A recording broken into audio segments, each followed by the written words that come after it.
Welcome to Tracks, Trails, and Forgotten Tales, where ghost towns, railways, and legends of the past come back to life.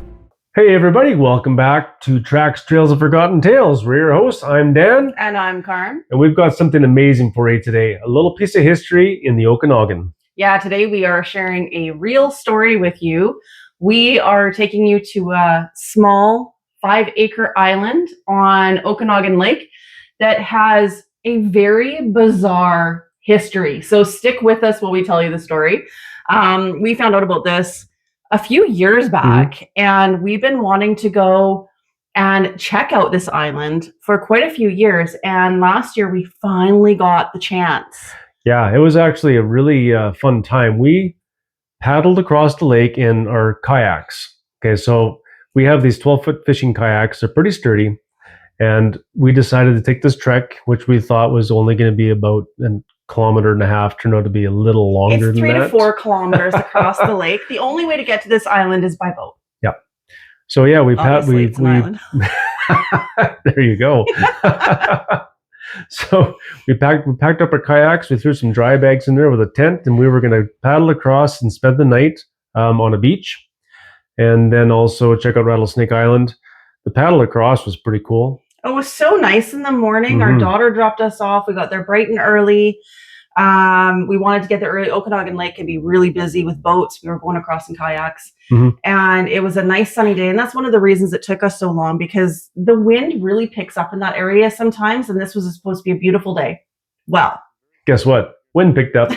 We were out in maybe 15 minutes into the paddle, and the wind picked up a little bit at first. And we're like, no, that's okay. But I mean, I think about 25 minutes into it, we're like in white caps. It's just like boom, boom. It was, and you're paddling against the wind. Like the wind was against us the whole time. It was crazy. I mean, halfway across the lake, I looked at Dan and I'm like, I don't think I'm going anywhere. I'm just gonna let the wind take me, and I'm gonna end up somewhere. Like we're gonna have to do Rattlesnake Island another day. But we made it. Yeah, we pushed through and we made it. Yeah. And by the time we got there, I mean, the wind was just blowing so hard too. I remember when we pulled up into the one spot there where you park your boats, it was like a little wind tunnel. Yeah. Because there's really only one spot you can pull up in that's safe, right? Yeah, the rest of it is just rock. But we really want to go there. We've heard about the history, a little bit about Rattlesnake Island, and some of the remnants of what was going to be an Arabian themed amusement park back in the 70s. Yeah, so wild. So on the island still to this day, there's still, like she said, there's some remnants in there of a mini golf course and a bit of a pyramid, and that's really all that's left. The foundation of a pyramid. There's that other brick structure. You can see some other, but the whole thing, like just the history of it itself though. And I guess we're going to go all the way back to the 1950s, and the story revolves around Eddie Haymour, who came to Canada when he was 24 years old, $17 in his pocket. Yeah, and he took that $17, he got a job at a barber shop, and then he turned all that into like a whole bunch of barber shops and a strip mall. Yeah, he had a shopping center, bunch of barbershops, like pretty good in the 1950s. Yeah. So he did really well for himself. This was in Edmonton. So when he first came over from Lebanon, he went to Edmonton. He moved to the Okanagan in 1970, and he fell in love with the Okanagan Valley. It reminded him of his home country, Lebanon. He must have gone over by boat at some point. And he went over to Rattlesnake Island, and he fell in love with Rattlesnake Island. Yeah, as soon as he set foot in that little island, he knew right away that he had to have it. So Eddie bought the island to build his dream, this amusement park. Yeah, and I'm going to tell you, kind of weird. Really kind of cool, but kind of weird. So he had this big dream. Okay, so first of all, he was going to have a pyramid on there, which was going to have a bakery in it. Yep. A 3-story cement camel that had 39 flavors of ice cream in it. That apparently, and this is the weirdest part of it all, folks, this is so strange. So he wanted it set up in such a way where you can climb up into the belly and get your ice cream. And then you can look through the eyeballs and stuff, and there's going to be little telescopes in there so you can look out. But he was going to have music playing out of its mouth. Yeah, music playing out of his mouth. Yeah. And a garbage disposal out of his butt. I mean, that is so strange, but kind of cool at the same time. Like that's some imagination. Yeah. So he did start building his island. He went over, he started building it. They brought the camel head over. The camel was built, started building the pyramids. There was also going to be a mini Taj Mahal, fountains, mosques. There is pictures of it that it actually looked really neat. It was quite the design he had. Yeah, he called it Moroccan Shadoo. That was the name of it. So pretty imaginative. Now, here's where the conspiracy and the tough part comes in. Because when Eddie bought the island had no zoning. Yeah, but basically when he bought it, the government said you can do whatever you want with it. It is yours. You just build whatever you want. No big deal. Yeah, he bought it with the understanding that he could do whatever, right? So after he started building, now very important, after he started building, some of the residents of Peachland did not like what he was doing, thought basically he was going to destroy everything around them, having all these people come in, all these tourists, and take away from their serene little place. I mean, Peachland in the 1970s was really small. It's small now. Yeah, but back then, holy smokes. And this island, just so those of you that don't know the area, this island is pretty much directly across the lake from Peachland. It is, yes. Yeah, well, that's where we paddled from. So yeah, directly across. And so they were concerned that it was going to, like Dan said, wreck their peaceful community. Yep, garbage and sewage and all that kind of stuff. They were concerned with the community and the watershed too. Yeah, so he started receiving letters from the government telling him that he now required certain permits that back then they weren't even law. He didn't even need these permits. Yeah, the zoning, they were changing the zoning of the island with these permits that didn't even exist yet. Yeah, and he did get the proper permit to build a sewage system. I don't know much about sewage systems, but he did get the permit, and they did have an engineer that designed one that was going to work, but he was still denied. Yeah. So all of this money, anyways, even though he received all of these letters, he kept building anyway. Yeah, I mean, and that's kind of the hard part is a lot of the people that were involved in this just couldn't believe that no matter what was going on and how everybody was going against him, he would still just say, you know what, I'm going to do it anyway. Well, because the permits really weren't required. Like anyway, he kept building. He did open, he never did finish the island. However, he did open for one day in 1972. Yep. 700 people showed up. I mean, that's a good turnout for a first day. Right? No, the only day. The only day. And the reason it was shut down is a government official came in and shut him down, saying that he did not have a permit to transport people across Okanagan Lake. On that note, there was something I read that he also wanted to build a road into it over Okanagan Mountain at one point too, with a bridge to it.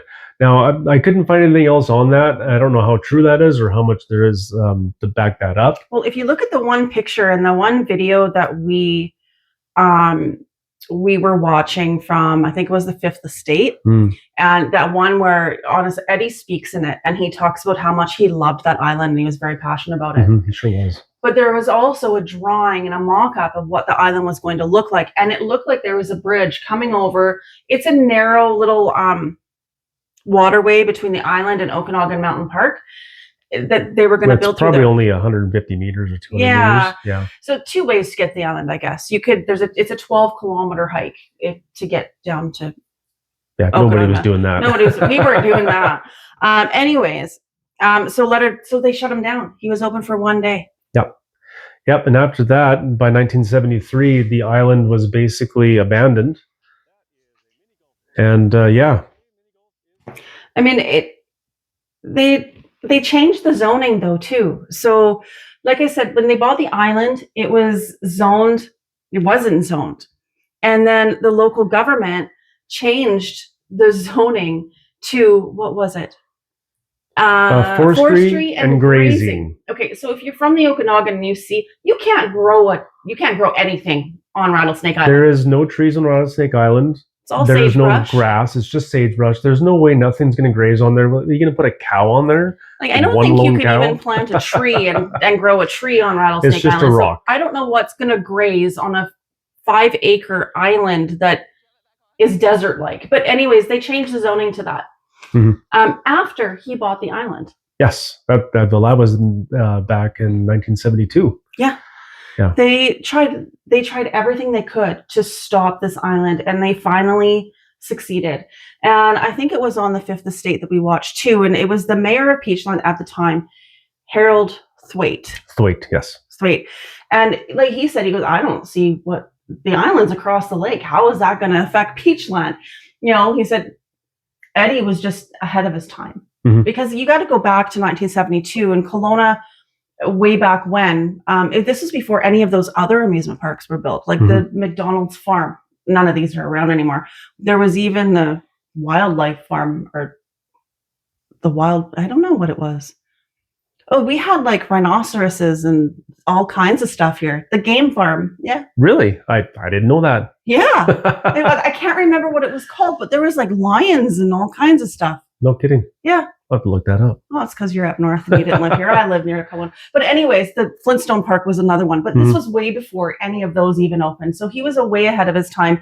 So he did have some people's support. It's not that everybody was against him, but the government jumped in because there were opposition, and they took the opposition and did everything in their power. So by 1973, the island was completely abandoned. And the only people that were going over there were vandals. Basically, they just destroyed everything. They really did. Like when we were over there, there's just the base of the pyramid left. You can kind of see where the foundation was. We said before, remnants of the mini golf course, which was really neat to see. But by 1973, Eddie was broke and alone. His family left him and moved back to Edmonton. Yep. He did not. He stayed here, and he was bound and determined. He was going to fight and get that island back. I mean, passion. Wow. Obsession. Yeah, I guess you can call it that. I think I'd call it obsession. He even made threats to those who opposed him and stopped him from building his dream. And one of them was letter bombs. Yeah, but that wasn't the true case. I mean, he said letter bomb, but what he actually had and what he actually meant is he had 6 letters from heads of state or heads of state. Heads, I think so. Heads of government. Heads of government that would support him in this endeavor. But because he said letter bomb, obviously you can't do that, and he got arrested. He more or less, and it was one of his friends that turned him in, actually, that he confided in, and he was an RCMP informer. Yeah, so he went to the RCMP. So Eddie was arrested, and under 37 charges. I don't know what all 37 charges were, but he did go to trial for 1 out of the 37 charges. Kind of ridiculous. So he was charged with having brass knuckles. Well, but they weren't actually brass knuckles. They were actually children's aluminum knuckles that he bought for his kids. For his son, I think. Yeah. But it was, so he was arrested, went for psychiatric evaluation, and he was actually found not guilty by reason of insanity and for having those brass knuckles. Yes. And then he was sent to psychiatric care for 11 months. 11 months. He was sent to Riverview Hospital in Port Coquitlam. Yeah. So, and during that time, the trial as well, I mean, you got to remember, like, Eddie put hundreds of thousands of dollars into this island already. And so during the trial, he was urged and approached, and he finally sold the island back to the government, but for only $40,000. Yeah, I mean, for everything he put into it, and that's all I got out of it. And he was, like she said, he was pretty much pushed into it. I don't think he had much of a choice. He was hoping that he would get off, and be found not guilty, and the charges dropped if he sold the island. Well, that didn't happen either. So after he got out of Riverview, he actually tried to sue the government for more money, which he was very unsuccessful at. He got nothing. So that drove him over the edge, as far as I'm concerned. Whatever happens next, I would say it drove him over the edge. I think so. So he traveled back to Beirut, and with 3 of his cousins, he actually took the Canadian embassy hostage. Yeah. Which is, wow, over an island in Canada. Like, wow. He wanted his island back, or he wanted money for it. And I mean, they ran into the Canadian embassy in Beirut, Eddie Haymour, his 3 cousins with AK-47s, and had 34 people held hostage. Yep. And there was one embassy official, his last name was Sullivan. That's actually who he was looking for when I read one of the recollections from Eddie Haymour. And he wanted Sullivan to phone Prime Minister Pierre Trudeau at that time and tell him his demands. And he was going to kill these 34 people if he didn't get what he wanted. Those were his threats. Well, he never got a chance to speak to Trudeau. Trudeau was dealing with something else at the time. So basically what I read was that Trudeau gave Sullivan permission to negotiate Eddie's demands. Now, here's Eddie's demands. Number 1, he wanted an in-person apology from the psychiatrist who deemed him insane. He wanted his children sent back to Lebanon. His children knew nothing about this. He wanted $500,000 or his island back, plus immunity. Big demands. Those are pretty big demands. In the end, I mean, he just wanted his island. That's why the money was so high. He just figured they would never pay. They would just give him his island back. That's what he was hoping for. I don't know about the whole children being sent back to Lebanon and why, but anyways, whatever. You can't just go with one demand. Yeah. But how crazy is that? Over this little 5-acre island, to go to Beirut, hold these people hostage. Well, Eddie Haymour surrendered after 9 hours. 9 hours, though. I mean, that's pretty impressive to hold a whole Canadian embassy hostage. Can you imagine, though, those 34 people for 9 hours? I mean, this made headline news. And back then, worldwide, he would have been called a terrorist in today's world. Yes. But he sieged gunmen. This is what you saw in the headlines. And he ended up walking out with pretty much a slap on the wrist. Oh my gosh. The Lebanese government fined him $210 for that. The Canadian government had no authority. They did nothing. And Trudeau did not meet any of his demands. He got none of it. So, however, there were some later on in the 80s. Eddie he never stopped his fight to get his island back. He always wanted his island. He continued to try to get more money for the sale of his island or his island. So in 1986, the Supreme Court actually ruled on Eddie's case and found that it was unjust and cruel. The government was wrong, and Eddie was treated extremely unfairly. In the end, it was basically deemed that the government conspired against him to shut him down because they didn't like what he was doing. Yeah. I mean, making up different rules and laws and permit laws and rezoning in the middle of it.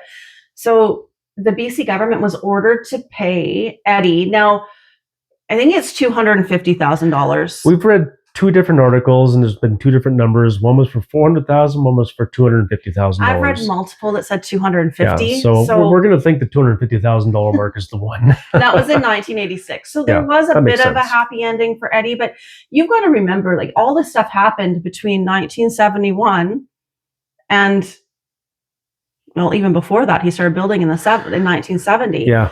But he finally got a little bit of money. And so what he did with this money... Well, I mean, he loved his island. He did. I just can't get over how much he loved his island. He was obsessed. Like, I don't know a better word for it. He was obsessed with this little island. And we've been there. And I'm like, it's a little island. It's got snakes. Anyway, he took this money and built a castle, basically, right across from it where you can look at it every single day. So it's actually, the castle he built is up on a hill. Right beside the highway. Right beside the highway. And you can see right across the Rattlesnake Island. Yeah. He could look outside that window every day and look and dream about that island. So he built the castle in 1988, and it was the Castle Haymore Fantasy Inn. So, and they had Arabian themed bedrooms, Lebanese feasts, and even a belly dancer. Now, I've actually talked to some people that have been at this place back in the 80s. Mm-hmm. And they said that he was a fantastic man. He was the best host there was. He brought people in and had the best food and good dinners and dancing. And it was just a big party all the time. Storytelling, really. Like he was a storyteller. These people that I talked to said it was pretty fantastic. And he was really, really a nice man. He was just really obsessed with this island, and it basically ruined him.